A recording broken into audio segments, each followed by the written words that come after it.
Jama and I are back with another add-on for Blender called QuickAssembly. This time we wanted to create a tool that can automate working with geometry nodes so that artists can really just click a button or two and have an entire procedural setup built for them. They won't have to go in and touch any nodes. Everything's just automatically done for them. We have arraying, we have scattering, texture scatter, we can scatter in a volume, and everything is very, very simple to use. We have some randomization effects, we have some growth such as ivy and snow. We can cause some procedural damage on an object, we can explode an object.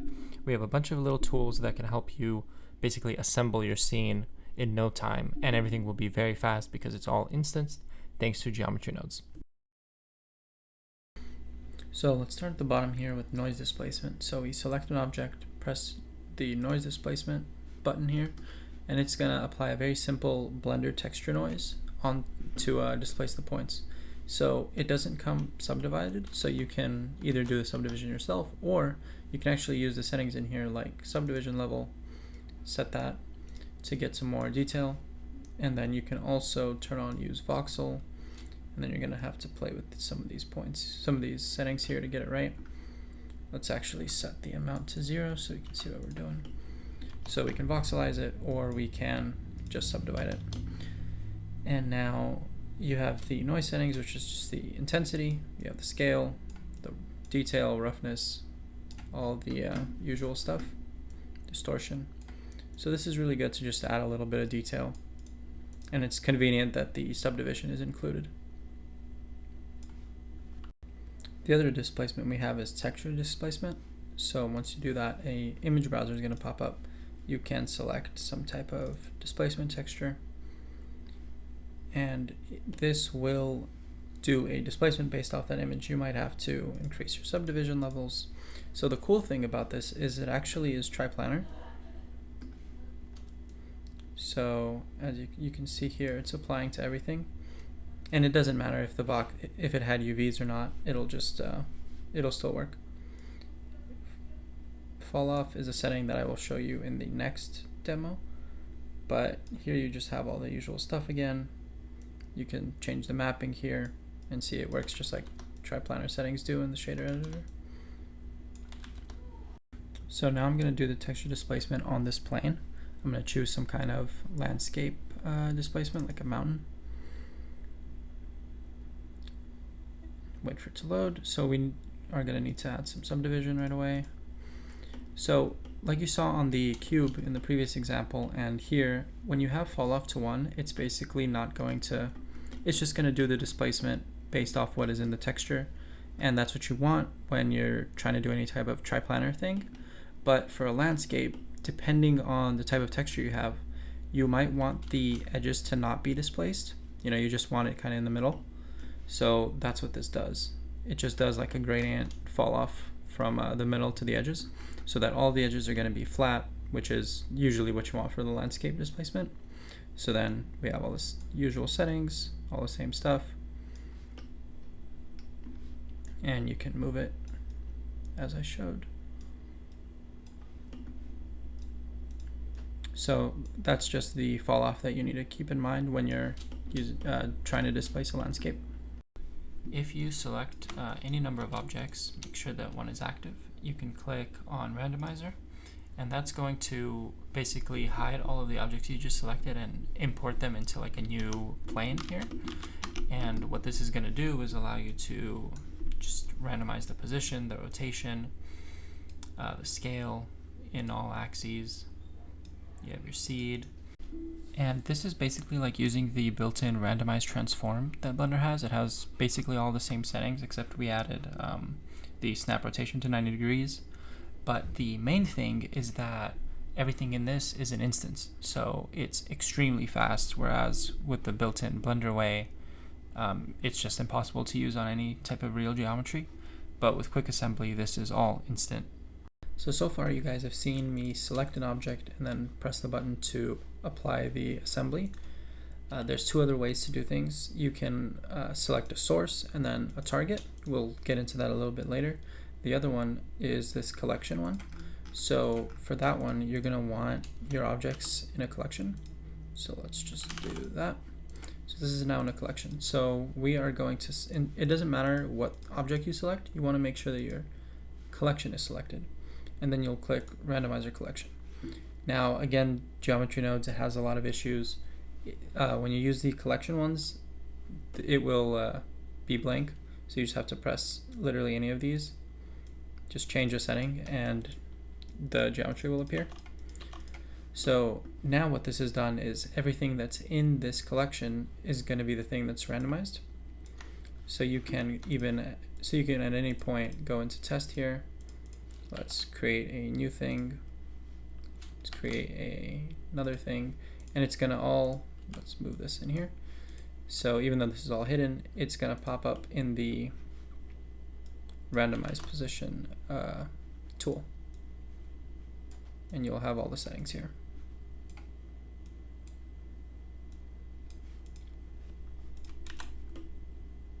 So now let's look at scattering. This is one of the tools that really is the reason that we started building QuickAssembly. Jama had been using Unreal Engine a lot, been showing me Unreal Engine. And the cool thing about Unreal is that it has a very simple scattering tool that you can do a lot of complex things on top of. And in Blender, it seems like the add-ons that exist, the just general setups in Blender for scattering, with weight painting and stuff like that, it's very complicated, and there isn't something that's just a really easy, simple solution. So that's what we wanted to build. So all you have to do is select your source, select your target, press Object Scatter, and boom.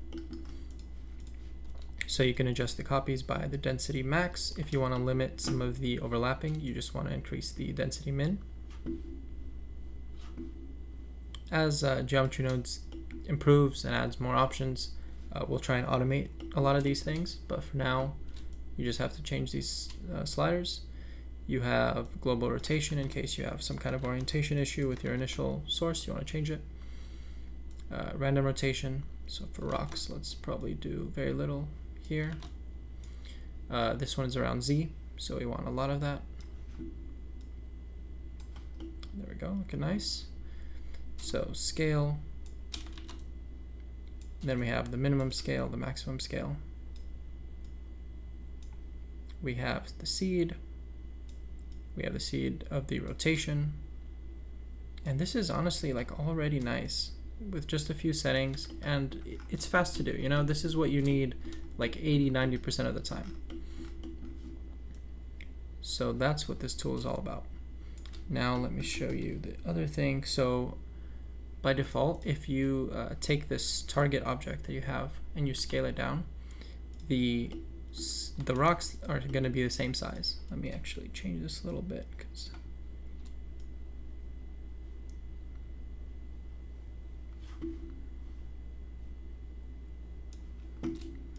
lower the max scale just to make this a little more appealing. Okay, so as we change this, the size of the rocks are going to be the same size.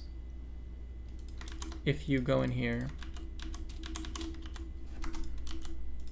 into the object and change the scale to 1, the normalized scale to 1, you will have to probably change the uniform scale. In this case, this plane is gigantic, so that's why the uniform scale was way too high. But basically, it links the size of the rocks now to the size of this object. So as it gets smaller, the rocks get smaller. As it gets bigger, the rocks get bigger. There's a couple cool uses with this. I'll show it in a different example. But for now, that is the basic stuff. And again, same thing. If you wanted to use this in the future, you want to, or use it to model on top or something, you want to realize the instances before you convert it to mesh. Otherwise, it will just stay as an instance when it's in this mode, which is what makes it so fast.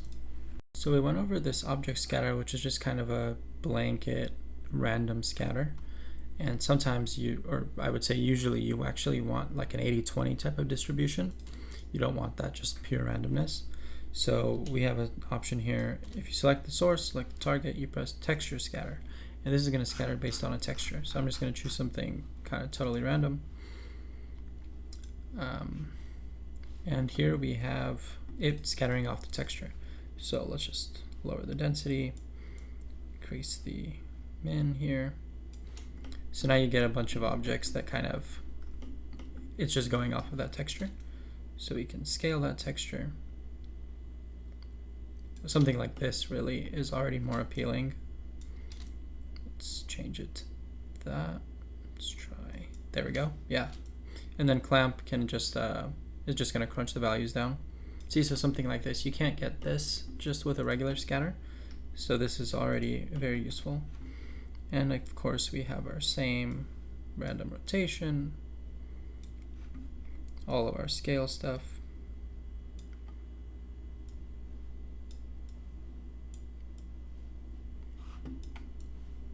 Everything else is the same. Oh, and you can change the mapping here of this texture. So it's actually moving in space here. And at any point, if you wanted to change this texture, what you can do is select this object and then go on texture scatter again. It will pop up a menu. You can select a new texture. Let's try this one. And it does unfortunately reset some of these settings, I believe. Maybe not all of them, but it looks like it just reset random rotation. But that's, again, geometry nodes is still a work in progress. As they improve it, we'll improve the tool. But the important thing is that we just changed the texture and now we have this type of scatter, which is cool. We have a different way of scattering here called volume scatter. So let's just select our source, select our target, press volume scatter. Let's change the scale of this. So this one works a little differently. You see that as opposed to object scatter, where when you scatter some objects on the target, it keeps it. So like if this was ground, it would have kept the ground. But with the volume scatter, it deletes the monkey. Or it doesn't delete it, it's actually, in edit mode you can still see it, but the modifier is just applied on the object. So this opens the door to a few cool techniques with quick shape and quick curve, which I'll show later. But first, let's just go into this. There's a few small differences with volume scatter. So let's increase. Has all the usual settings here. Let's increase the density. So it's scattering on the surface, but it has this new depth feature. So you can turn that up, and as you can see, it'll scatter inside the volume of the object. So now let's jump into a different, more practical example. So as I mentioned before, if you were to grab these buildings and scatter them onto this ground using object scatter, the ground would stay separate and you would just have a scatter. Let's just show that really quick. Just change the scale. So this is separate. Now if we went back and we selected our source objects, we selected our target, and we did a volume scatter. Change the scale. So as long as depth is set to 1, this will behave similarly, except the fact that the ground is gone. So it is not separate. And now let's actually change, just make some of the settings better here. Little min, more of this. So for the buildings, we don't want the random rotation like this. We just want it to snap to 90 degrees. Change the seat a little bit. Okay, so now the cool thing is with this specific setup with volume scatter, if you go into quick shape and you go into the Control D menu, you turn on modifiers from active, you have this scatter selected, set the depth to 0. If you draw, you're gonna get the buildings. So you're actually drawing with a scatter, which is really, really cool because you can kind of set where you want the density and just design the whole layout while still having the scatter, the benefits of all of that. And those settings are just kind of copied over from here. So at any point you can say, let's make the scale bigger. So now if this object is selected, it'll draw with the bigger scale. You go back to this one, it'll draw with the smaller scale. And just like that. So this is a really awesome feature. You can go ahead and use some of the other quick shape tools like box. You can do a circle and it will do all the scattering inside that mesh. And now one of the other features in here was the normalized scale. So if you do that, it's gonna make the scale based off of the size of your object. So let's say you draw here, it's going to be like that. If you draw a smaller object, the buildings will be smaller. If you go and draw a huge object, you're going to have large buildings. And in this case, we're going to need to change the density. And there you go. See how interesting that is and how fast it is to use all of these tools together. And that's really one of the cool things about making our own geometry node setup with QuickAssembly is we can kind of tie it into QuickShape and QuickCurve.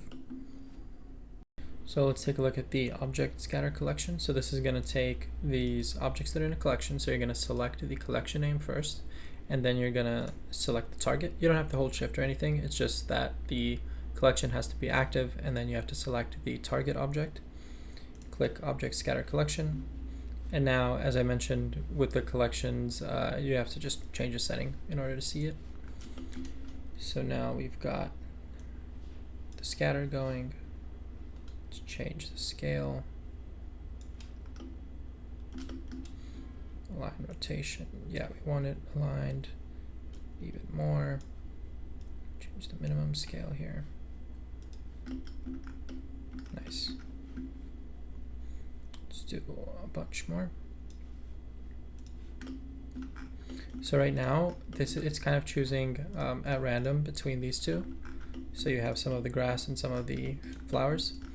So if you want to weight that, what you can do is you can, first of all, let's just unhide the collection so we can see what we have. It basically will take any objects that you had and move them to the origin and set it all up. So all you would have to do is just duplicate this. Like let's do 4 copies of the grass and then just 1 copy of the flower. So that'll give that weight difference. Let's turn back this is our object, this is our scatter. So now you'll see we have way more grass.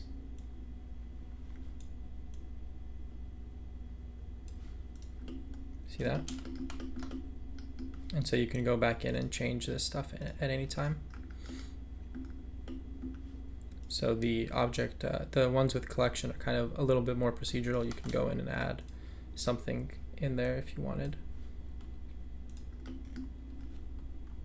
One final control that we have is to choose the height where the objects are spawning. So that's what this height min and height max is for. So basically, if it's larger than the minimum, it will spawn there. And if it is smaller than the maximum, it will spawn there. So we can lower this down, and that'll cut the ground off. And then we can increase this, and it'll start going up at the top. And we can also do the opposite. As we lower the minimum, it will only be on the ground level. QuickAssembly comes with a very simple linear array, so we can activate that. And now we can move the copies, change the spread. There are a large number of settings here, everything that you might need, such as we can offset, we can randomize the position a little bit, which is a really useful one. Obviously, random rotation. We have our snap rotation to do 90 degrees again, our min and max for the scale, and all of the seeds.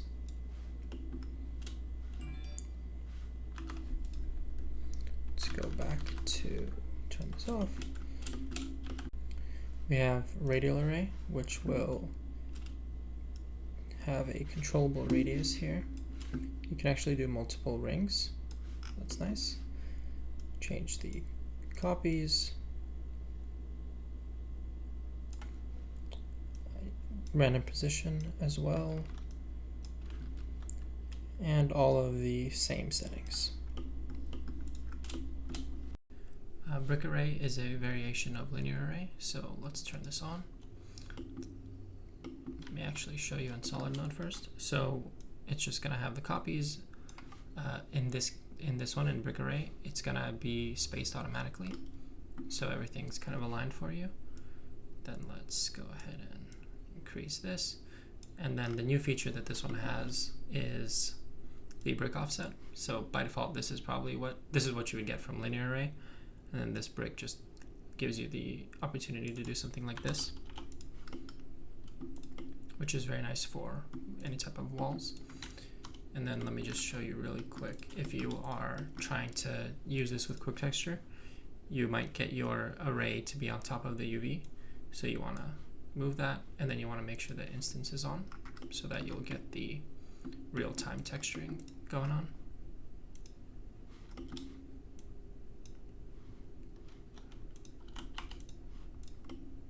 And that is Brick Array. And it has all of the useful settings, like randomize some of the position here to create that a little bit of variation. This is a good one to use. Create some depth as well, some height. So this is a really nice effect. So next, let's take a look at the curve array. So all you need to do is select your object, or it can be multiple objects, and then select your curve last. Now select curve array, and we can hide this. So it automatically scatters around the curve. It kind of does the optimal spacing to fit as many copies as possible. If you want to change that, you can just change the spread here. So 0 is maximum amount without any overlap. Let's go over here, go over here. So you can change the copies to add more in the z-axis. You can offset that. You can push it in and out, which is a really useful feature. Then of course we have all of the rotation. We have the scale. So this one you can actually randomize it per axis.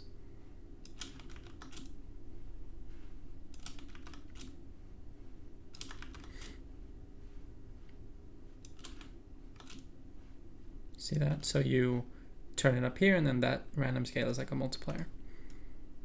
But for a brick wall, we probably don't want that. This random scale to 0, and then that's it. And as we change the scale, it will automatically update, which is really cool. In Quick Curve, you can actually draw with this like brick setup. So all we have to do is set the depth to 0, go to Control D, make sure that modifiers from active is on. And now as long as this object is selected, let's actually reset the work plane to the ground. So now that this object is selected, as we draw, it will draw with the curves, with the scatter. So let's make like a wall here. And look at that. And you can change these settings at any time. Let's go back to not the square. Let's do a little bit more randomness. You can copy these modifiers over, just general Blender stuff, and then select it again.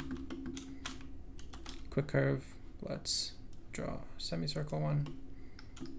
Let's edit the size of this one, more copies, and there you go. It's a really interesting workflow. With the shrink wrap tool, you can select the source, select the target, press shrink wrap, and it will project onto the mesh, deform it, and you have some resolution here. You can displace it off the surface. At any time, you can move this little shrink wrap. It's just live projecting. And I haven't found too many uses for this yet, except I did find something really cool with scatter plus shrink wrap for scattering decals on an object. So I will show you how to set that up. So here I have a decal of some ivy. I have our tower from the big, medium, small asset pack. I'm going to select the decal ivy. I'm going to select the tower. I'm going to do an object scatter. Now I'm just going to set this up really quick. Let's try space them out a little. Sure. Okay, so now if you realize the instances and then you click the scatter object, select the tower and do shrink wrap, it just shrink wraps on. I've actually never really seen like a scattering decals before, but it seems like a really, really great tool. And of course, the awesome part with geometry nodes, it is procedural, so I can change the density. change the rotation, do all kinds of stuff, and everything is live. So the next tool that we have is called Growth. So this is a little different than Scatter. It comes with a lot of randomization built in, so it's not really meant to be as precise as you can make Scatter. And one of the best things about it, the best uses for it, is something like Ivy. So let's select that, select our tower, click Growth. Let's go into the modifiers, adjust the rotation, change the scale. So you get a very different pattern with this as opposed to Scatter. Like, it's kind of aligned to the normal, but also randomly rotated. Sometimes it'll just stick out. So it's all about just built-in randomness. Change the gravity a little bit.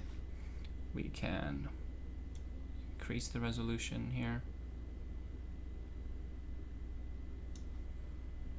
Can increase the density as well. Let's lower it even more. So, and now we have a pretty decent Ivy effect. The next thing that we can do is select these objects, put them into a collection, select our collection, select the Ivy, or whatever you want to grow, and you can do Growth Collection. You have to change it again to see it. So now, let's just tweak these settings a little bit. Add some more loops.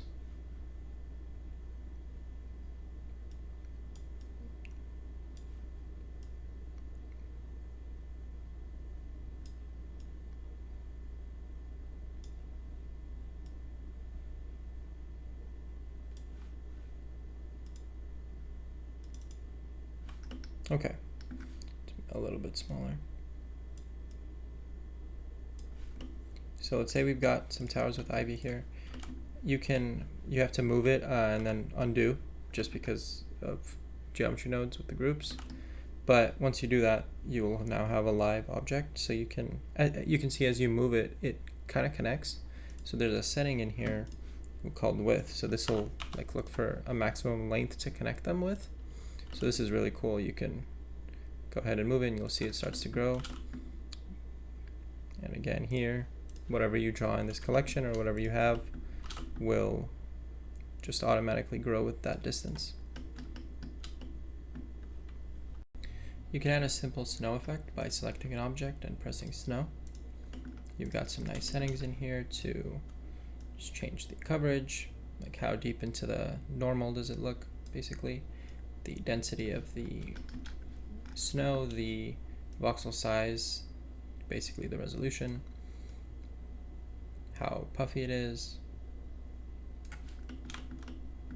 and then you also have some noise settings as well.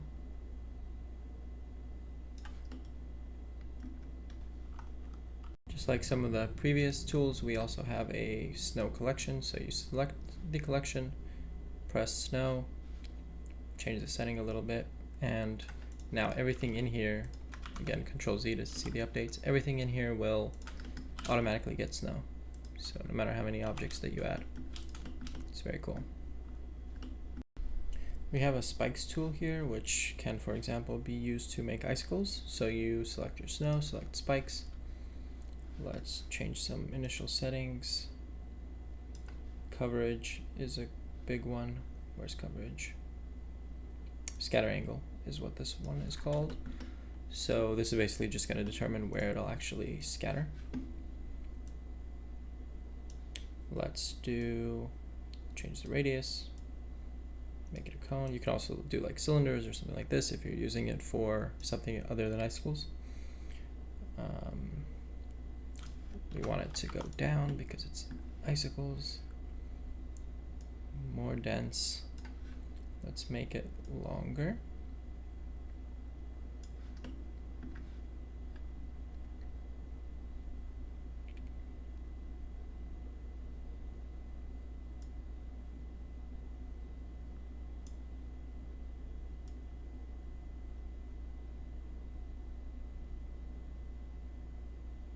So you kind of want to get the right angle that'll only capture the bottom faces.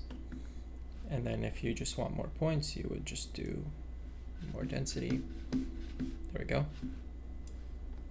Now you just have a little icicle effect. Just to make this look a little better, we'll probably lower this and make it not so long. That's probably a closer look. Let's add some more.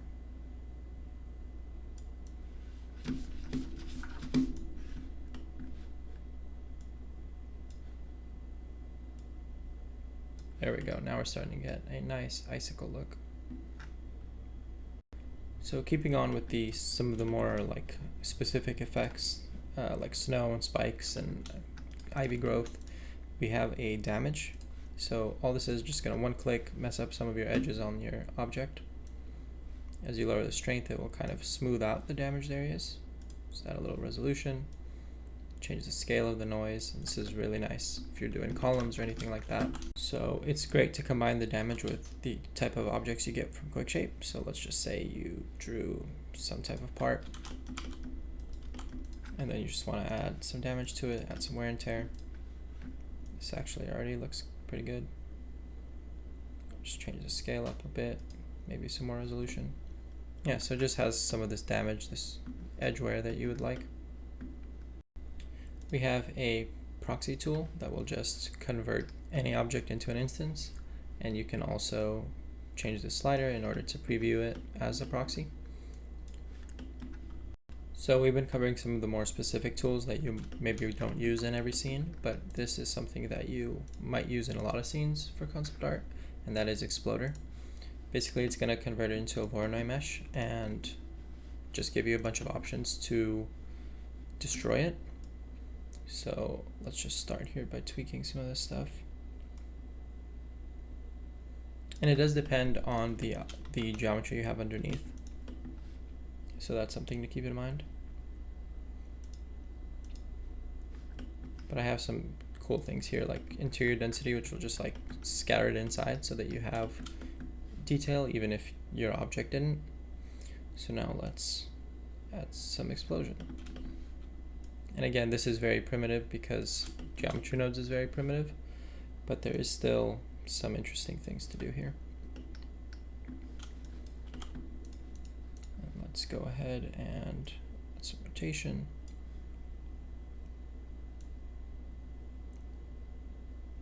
We can do something like that.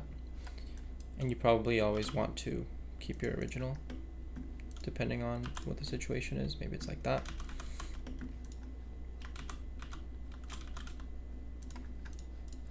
Let's just tweak this a little bit more.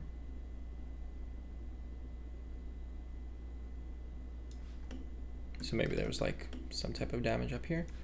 And then another probably more useful way to do it is instead of blowing up the whole mesh, you would just separate an object or a piece of it. And then if you do Exploder just on that. So again, you can pump up the density so you have something there if your object doesn't have the right geo. Let's change the size, change the distance.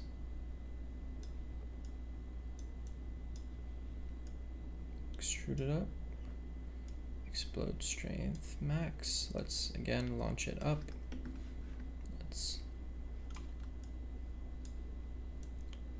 Let's move it to the side a bit. Add that random rotation.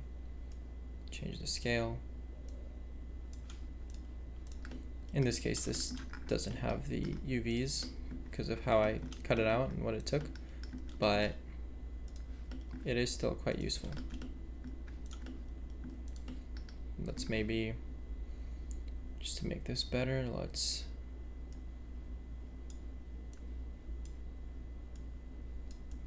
probably makes more sense that it's like falling down and then falling out. More scale, more rotation.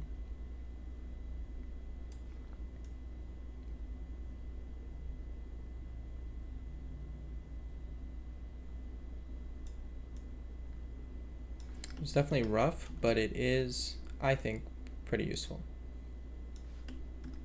to be able to just go and do something like this. We just have to find the right settings, basically.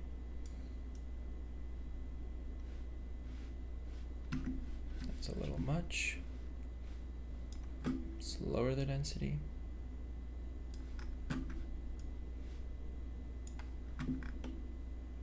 yeah, so maybe something like that, it's kind of been hit.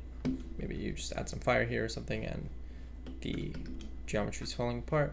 You just add a texture. It just depends on the model you have and all that, but at least it gives you a way to do this, which is kind of hard to do manually, and there's no reason to spend your time doing that manually. You just need kind of, you know, stuff in the scene when you're dealing with destruction. So this is a great way to do it. You can always duplicate it, scale it, add more density, and then you have your like chips, your small little pieces. Let's scale it smaller, add more of them.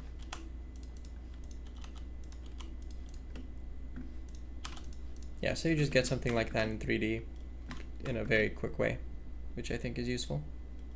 Just before the release here at the last second, we added this apply assembly option, which is a really useful way to not have to deal with any realized instances going into this menu and having to change that and then applying the modifier anyways. You can just press this button and it will do all of that for you and convert it into a real mesh.